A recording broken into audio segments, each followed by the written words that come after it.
Ndị be anyị kelekwanụ m unu. Anyị sị ka nke chiri ya zelu. Anyị sị ka ọ mara na ala Igbo na mma. Anyị adị ka Chineke ada agwụ agwụ. Otu anyị kwuru ya, otu akwa ya dịrị. Ise, ise, ise. Anyị dịka o si dị ụbọchị uhuruchi nketa anyị wetara nnukwu ozi. Biko geenụ ntị. If I'm according to the Biafran activists, wetara ya bụ ozi. Quote, good news to the people of Ndi Igbo and the Biafrans. As British Parliament finally called for immediate release of Nnamdi Kanu with a petition to ICC. Cannot people too much about this thing. If I'm according to the activists who tell you about the they go there before Jumakia Webia and the key before because Tontinana. The Yatia to Feni no Kuniwako, but Stamakayabo, this latest development on Nnamdi Kanu. All right, over to you, sir. Parliament demand an order for the immediate release of Nnamdi Kanu, as they have already written petitions to the ICC and also United Nations. But should I call this a good news? To me, not a good news, though. But I just want to cue into the ideology of the person who shared the video that you're about to watch now. It is not a good news. It can never be a good news said to me. In fact, it is a bad news. Because when UK tell you A, my brother just expect B. Maybe now they are trying to complicate the issue of Nnamdi Kanu. They are now trying to intervene after 4 to 5 years in detention without trial. Anyway, that's by the way. Let me allow you to watch the clip and then we'll come back for more discussion. But according to the poster of this video, it said there is overwhelming joy in Biafra land. Ngwa, no problem, but I'll allow you to see the clip and then we'll come back for more discussion. As you are watching, please keep on subscribing. More importantly, drop your opinion at the comment section of this video. Like and share. I'll be right back. On the repatriation of the separatist leader in a parliamentary schedule posted on its website, the date set for the debate is Wednesday, July 7th. According to the document, Lord Alton of Liverpool will be raising the issue at the House of Lords and will query the Nigerian government on the separatist leader's transfer to Nigeria. The British government had said that Kanu, who was traveling with a British passport, was not arrested within the United Kingdom's territory as controversy continued to trail the circumstances and where Kanu was repatriated from. In another development, by Nigerian security forces in Nairobi. In 2021, Mr. Nnamdi Kanu, a British citizen, was abducted by Nigerian security forces in Nairobi, Kenya. Since his detention, he has been subjected to torture and many other unpleasantries. A United Nations Rights Council report released a damning assessment of Nigeria's government's treatment and called for his immediate release. My right honourable friend from Camberwell and Peckham has worked tirelessly on behalf of Mr. Kanu and is urging the Foreign Secretary to do more to secure his release. Nigeria is a Commonwealth nation that receives tens of millions in UK aid. It is one of the biggest benefactors of aid. Part of this aid support must be a commitment to human rights and upholding the right to fair trials. Mr. Kanu must be given access to a fair and due process. A British citizen travelling on the British passport should not be kidnapped in a third country and dragged to a Nigerian prison. The government needs... All right, lovers of freedom, good morning, good afternoon, good evening. You're welcome to this YouTube channel. You know, this is where we break down everything that is happening. That's between the case between the zoo country called Nigeria and our leader Nnamdi Kanu, and also the case between the zoo called country called Nigeria and the Finnish government. So this is where we break down all these things for you guys so that you can understand what is actually going on. The trial of Nnamdi Kanu, day 1, day 2, day 3, day 4. You can find all these videos in our previous videos. So you do well to check back our previous videos as you subscribe and react to all these videos on the comment section. Now, look at what Nnamdi Kanu said years back that made the UK Parliament to send this strong petition to Nigeria. because they know that Nnamdi Kanu is the only person that will destroy them and destroy Nigeria and destroy the zoo country called Nigeria. As it stands now, the Nigerian government are panicking. They don't know whether they will go on with the trial or they will just let them just release this man because they are tired. A lot of petitions are coming in, even from different world organizations. So this is where we will break down all these petitions for you guys so that you can understand what is actually going on. So you can understand why we, the Biafrans, will continue to speak out. We will continue to spread all this information so that the whole world will realize what is actually happening in the zoo country called Nigeria and in Biafra land. So we'll continue to spread this information. We'll continue to make sure that we let the whole world know that the zoo country called Nigeria, the Tinubu government is gradually sinking. And the only solution to Nigerian problem is division. They know that the release of Nnamdi Kanu will bring more liberation and freedom for his people. They know. And funny enough, when Nnamdi Kanu will be released, will be same week Mazi Simon Ekpa will be released. So we are a step further.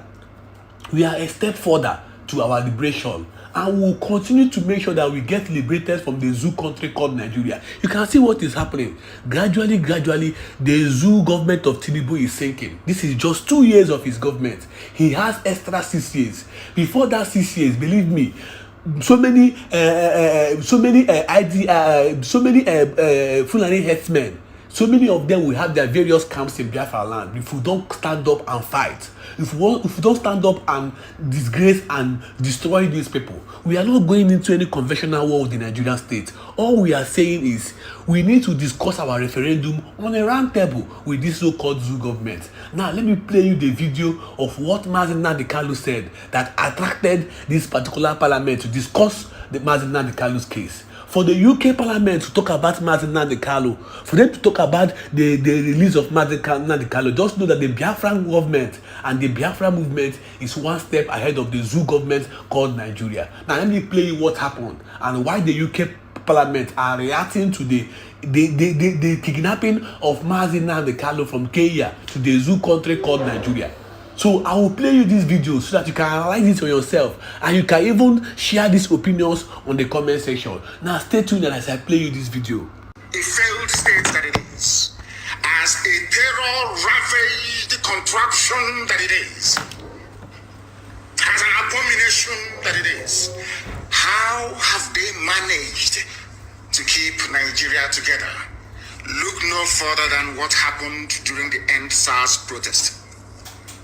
When I preach all the time and I say to black people that your mental weakness, your inability to reason properly is why you are suffering, they say not.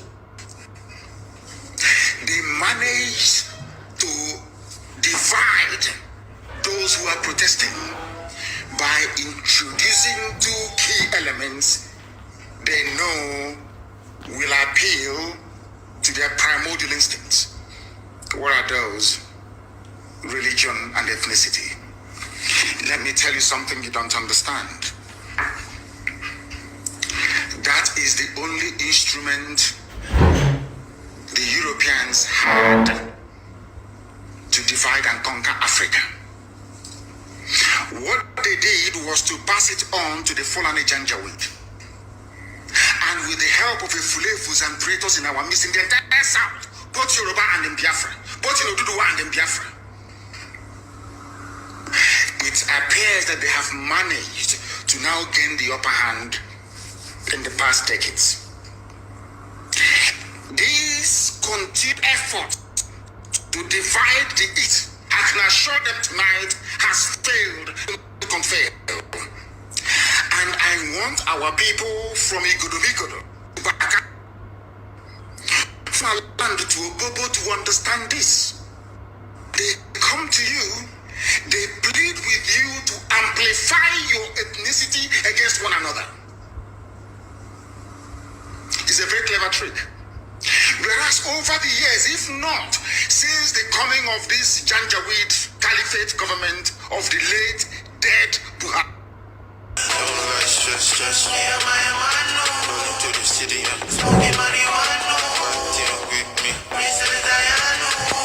of the late dead Buhari. Before now, Fulani was educating people to understand that Hausa is different from Fulani. The same people who, they're like parasites. The same people who, over the years, we are trying as much as possible to have this cohesion between Fulani and Hausa together as one political bloc. When they come to our land, they tell you you are Efik, you are Ibibio, you are Izon, you are Ishekiri, you are Urobo, that you are different. You must understand the reason why they keep harping on your differences, which in actual fact doesn't exist because we are all one people, is because it makes it easier for them to conquer you. Common sense. They know that if you go to Migodo, Edo State, of course you do. They know that if they come together with the Shekiri, with Urobo, with his own, with Igbo, with Idoma, with Igala, with Ibanke, everybody, when I say Igbo, I mean Ibanke as well, they know it becomes impossible to penetrate. We become free people. For them to succeed is a very clever ploy, which unfortunately Yoruba media is in support of. And I have warned them repeatedly. I have warned my Yoruba brethren repeatedly that this double game you are playing will consume you.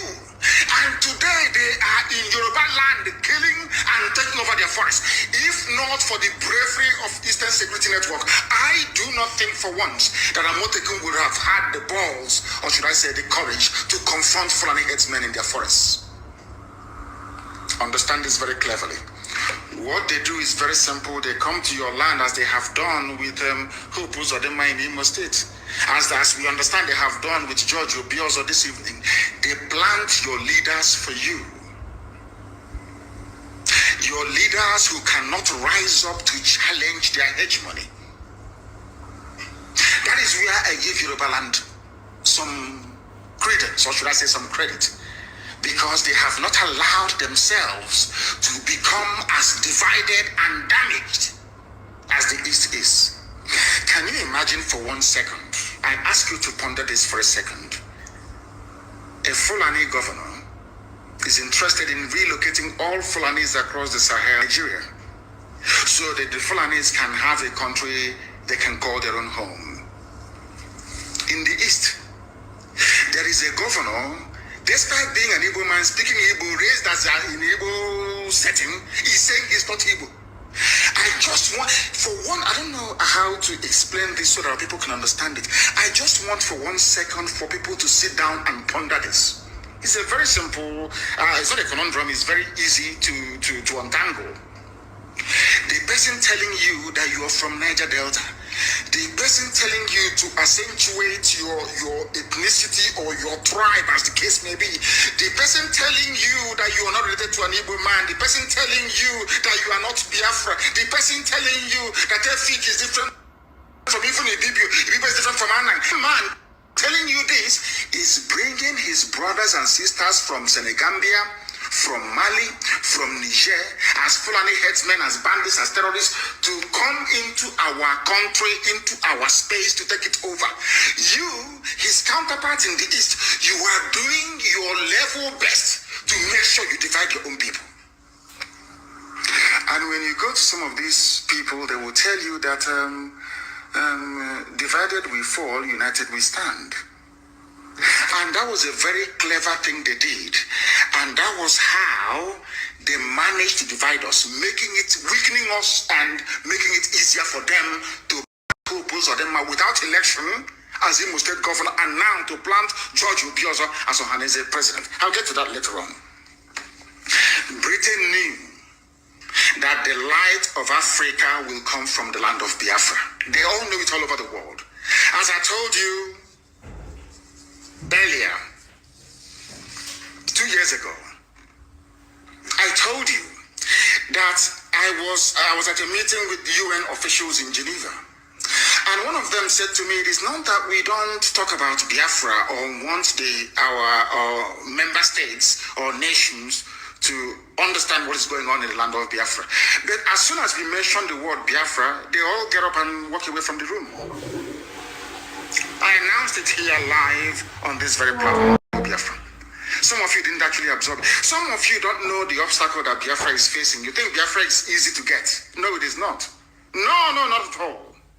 The enemies we have outside is uncountable, not because we have done anything wrong, but because Britain realized that with Biafra existing as a free nation, that every black person around the world will become free. They understand that. It's just like when you go to a stream and you don't want people to drink the water coming from that very stream. You go to the source of the water and you pollute it. Because if you come downstream and you pollute it, people can still go to the middle or even to the front to go and fetch clean water. So if you don't want people to drink from a particular stream, you pollute it from the source. They know that the source of freedom for black people, both those in North America, those in South America, those even in Papua New Guinea, those everywhere around the world, they know that Biafra is the key. A free Biafra means that black people all over the world will become free.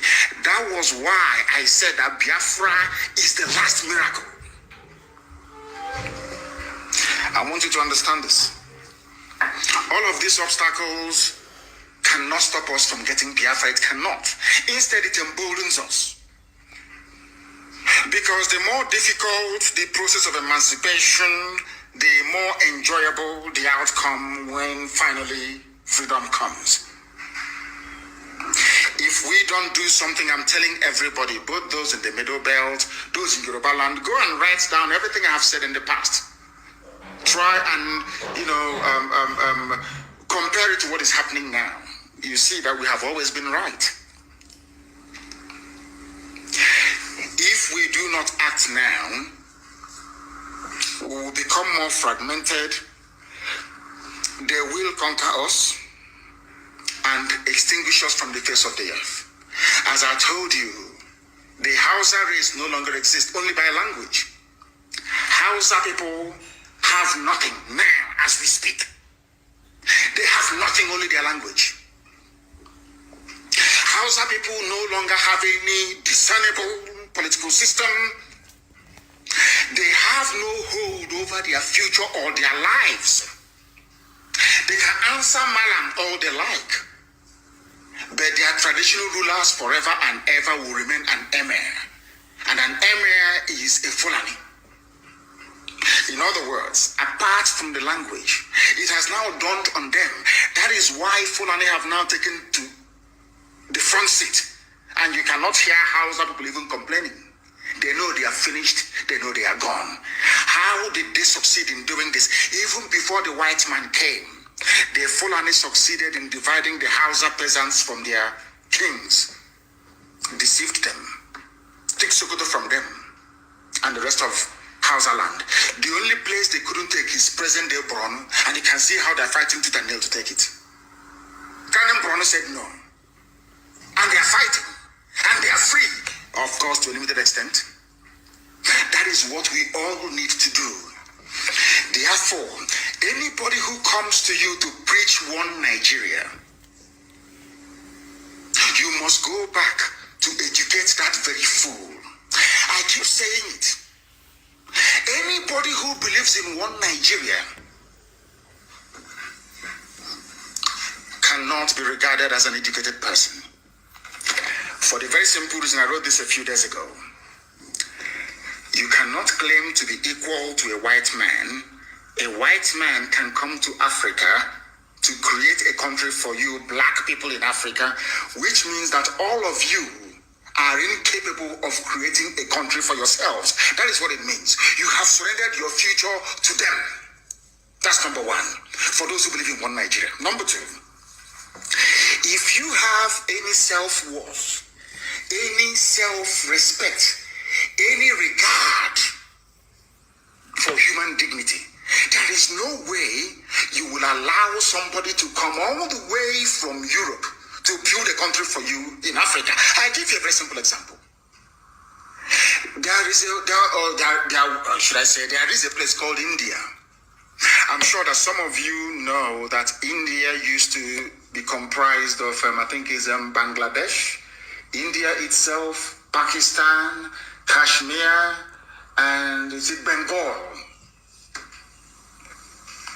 But this is how human beings reason. And the selfishness you have in the Nigerian political system today did not start today. It started from Azikiwe, Awolowo, and Tafawa Balewa, or should I say Ahmadu Bello. It didn't start today, selfishness. Why do I say selfishness? Because in India, where you have people, or should I say leaders that loved their people, what did they do? What did they do, I ask you? Upon Britain leaving India, they came together and said, we are not compatible. India, you are predominantly Hindu people. We in Pakistan, we are predominantly Muslims. There is no way we can coexist in the same country. So they sat down and decided to partition upon independence. Any sensible being, which we thought that Dr. Zikiwe was, should have realized, because the Sadwana of Sokoto told him, Ahmadu Bello told him that we are incompatible. Awolowo said the same thing, that Nigeria is a contraption, you cannot possible to be together. They all knew that Nigeria was unworkable in 1957, 58, 59, 19, they all knew.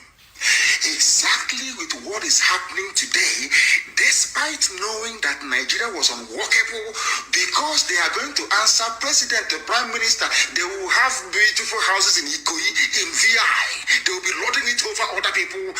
They decided, out of expediency, to go for the rubbish that Britain created for them.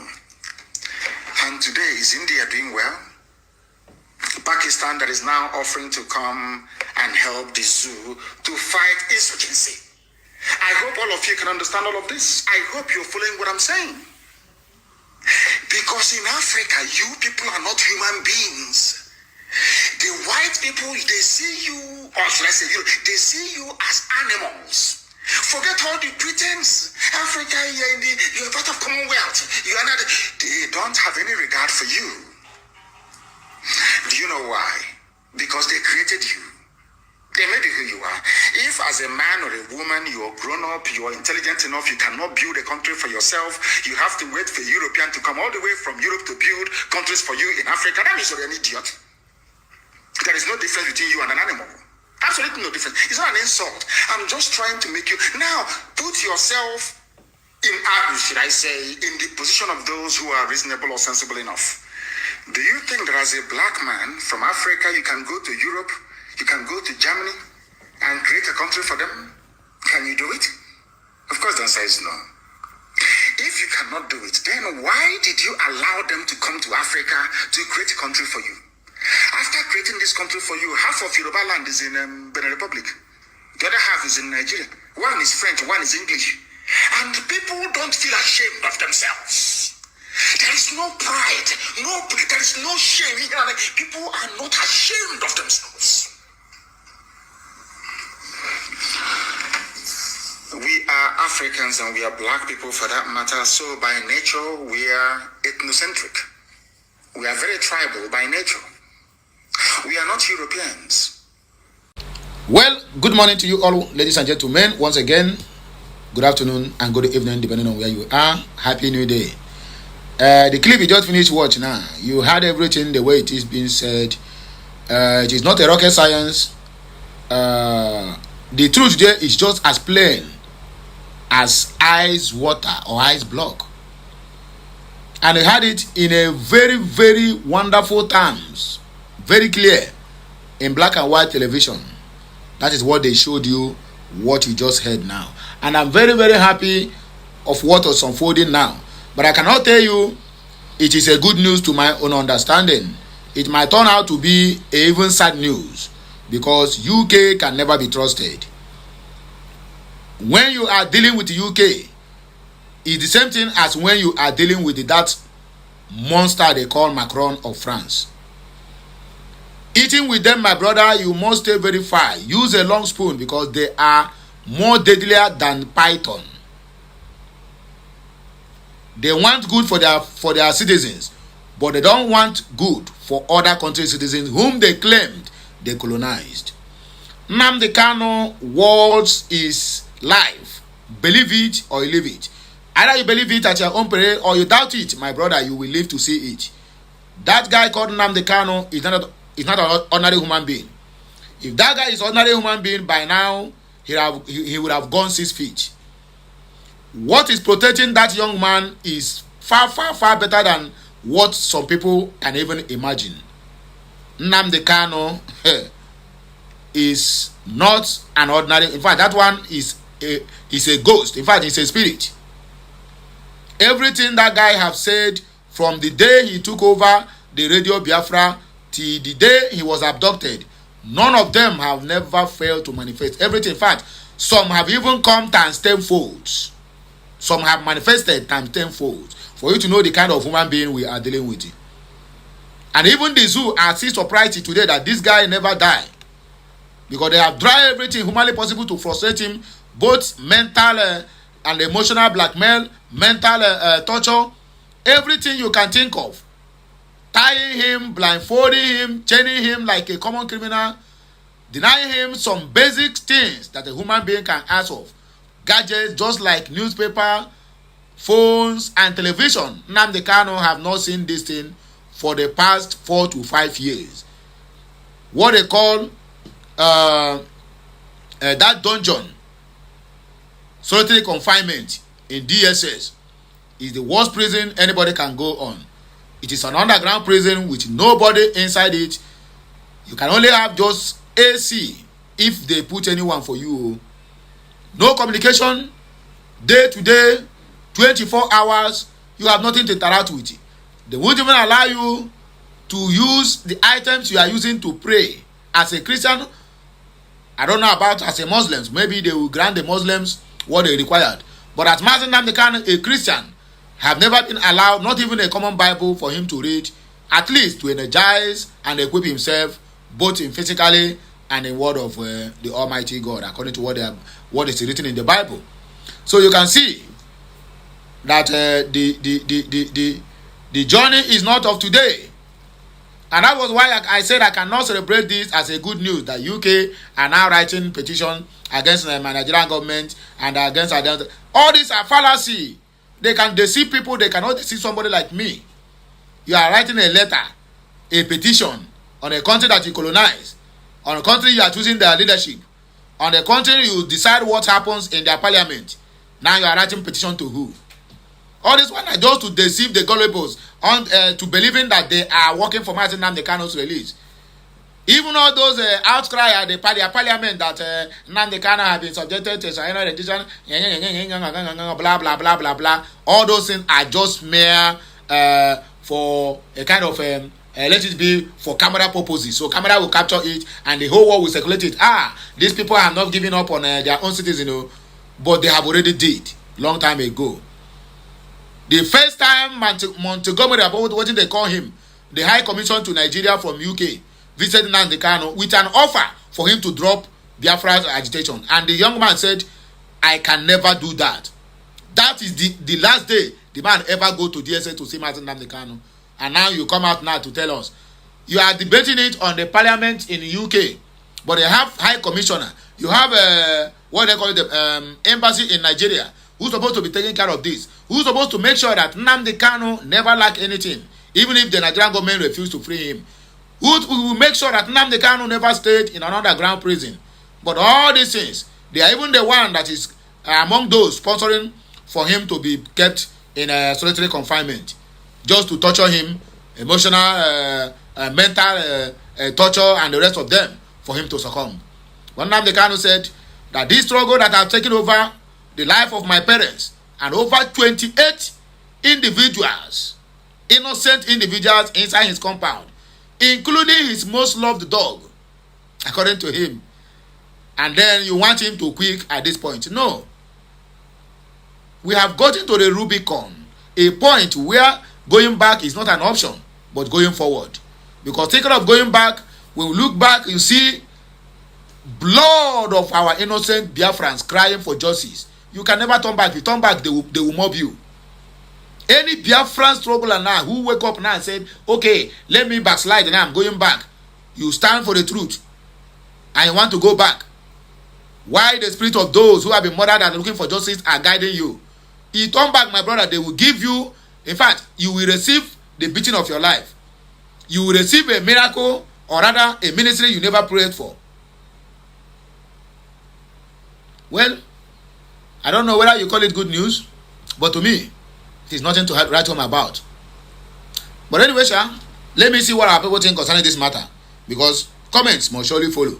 Let me see whether they call it good news according to the poster of this video, or they believe on my own ideology. Ehemadu said that for sure Biafra must be liberated from the bondage of Nigerian government. We are tired of all the evil in this failed state called Nigeria. Anthony Adino, we are Biafrans, freedom fighters, that is what we are. Ozoboro said the UK, Nnamdi Kanu shall not be released at your order, right there in the court. The world wants to know how Nnamdi Kanu with British passport was kidnapped from Kenya to Nigeria until all those involved are brought to book. Where were UK for all these 5 good years? Exactly what I'm thinking. That Nnamdi Kanu was kept incommunicado in the DSS custody. UK, your treachery against Biafra has reached its zenith. The entire world must see your nakedness and wickedness against the Biafrans. Either this your word is, I captured it very well. You said my mind.